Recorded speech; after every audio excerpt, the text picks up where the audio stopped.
Ciddi söylüyorum yani. Bir anormallik var sizde yani. Beğenmiyorsanız kapı orada. Hanımefendi ayrı şeyine uğraş. Senin ayrı şeyine uğraş. Sizinle mi uğraşacağım bebe? Allah Allah. Ne bakıyorsun? Sana konuşuyorum burada ben. Ben sana söylüyorum sana. Sen ne bakıyorsun Almira'ya? Cevap versene. Kumunu al, mamasını al, suyunu koy. Hanımefendi gene bizi gelsin yırtsın. Seni doktora gönder, gene gel bana ağla, ne geçmiyor. Ben sizinle mi uğraşacağım be? Bıktım artık, bıktım.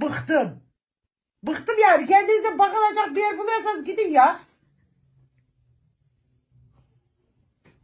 Yeter be.